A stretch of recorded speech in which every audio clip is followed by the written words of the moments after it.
let's jump right in. In this explainer, we're looking at ancient urban legends to uncover the actual science behind so-called cursed entrances to the underworld. We're going to explore places our ancestors genuinely believed were literal portals to the abyss, and see exactly how modern chemistry completely cracks the case. Okay, I want you to picture this. Imagine standing in front of a literal, physical gateway, just a dark cavern carved right into the stone, where supernatural events are seemingly happening right in front of your eyes. You aren't reading a ghost story here, you're witnessing a place where the barrier between the living and the dead just appears to be completely gone.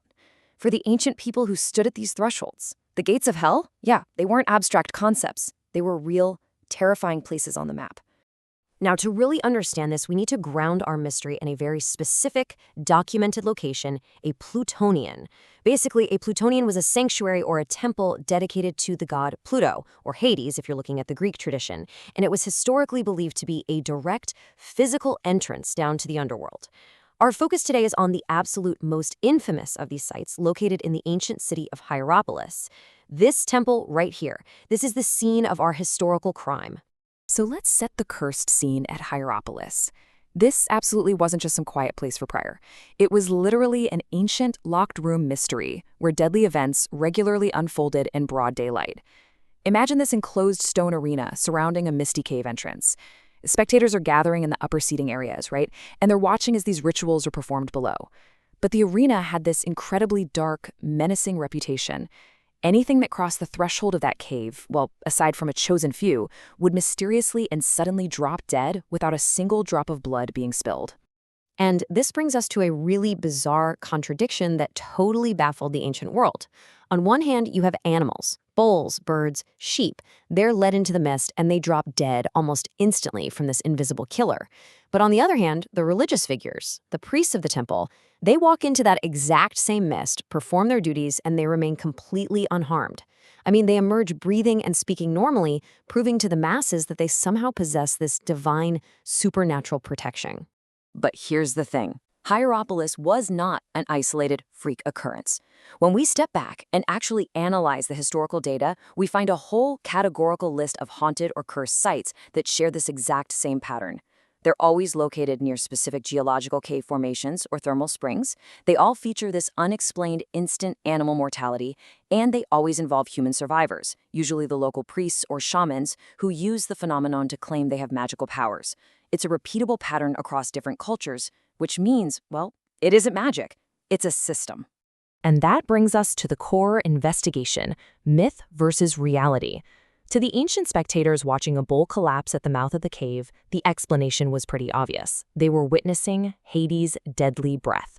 They genuinely, truly believed the god of the underworld was reaching up from the depths and claiming a sacrifice. But the true, invisible culprit was just poisonous gas. The so-called magic of the underworld was actually just the hard chemistry of the Earth's crust. Look at this breakdown right here. Deep beneath Hierapolis, fissures in the Earth were continuously releasing massive, highly concentrated emissions of carbon dioxide. And because carbon dioxide is significantly heavier than normal air, it naturally pulled inside the bottom of these caves and enclosed arenas, completely displacing the breathable oxygen. It created a literal, invisible lake of toxic gas. If you were a low-to-the-ground animal, like a sheep, a dog, or even a bird flying low through that mist, you were suddenly swimming in pure CO2. You'd suffocate instantly. It was an invisible death trap engineered perfectly by geology. So if the gas was deadly and constantly flowing out of the Earth, we have to solve the mystery of the priests.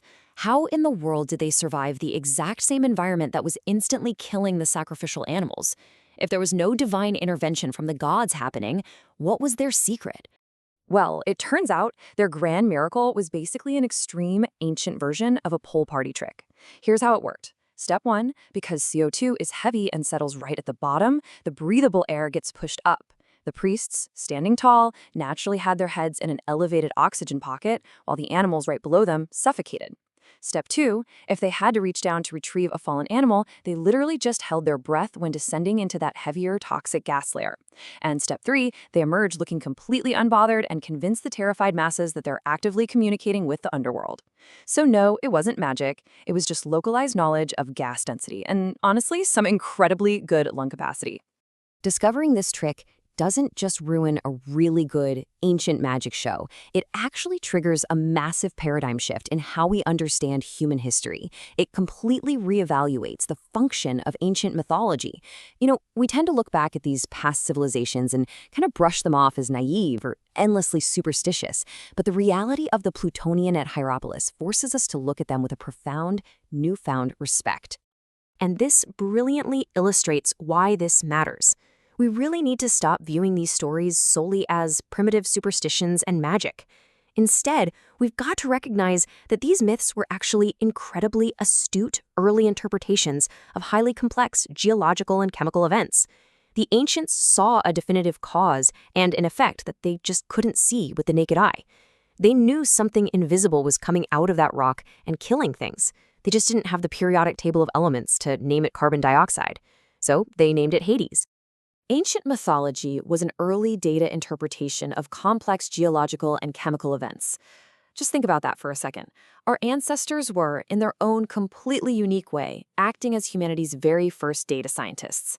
They observed a repeatable, categorical pattern, the deadly nature of certain geological sites, and they created a narrative framework to explain it, to warn others about it, and to navigate it safely. The story of the cursed cave wasn't just a spooky campfire tale. It was literally a survival manual encoded directly into myth. So, as we wrap up our journey from spooky urban legends to the hard chemistry of the Earth's crust, it leaves us with a totally fascinating, open-ended question. If the literal gates of hell were really just carbon dioxide sinks, what other ancient myths might just be misunderstood science waiting to be solved? From fire-breathing dragons to curse oceans, perhaps our history books aren't filled with fairy tales after all, but with incredible scientific anomalies waiting for us to finally crack the code. Definitely keep that in mind the next time you hear an ancient ghost story.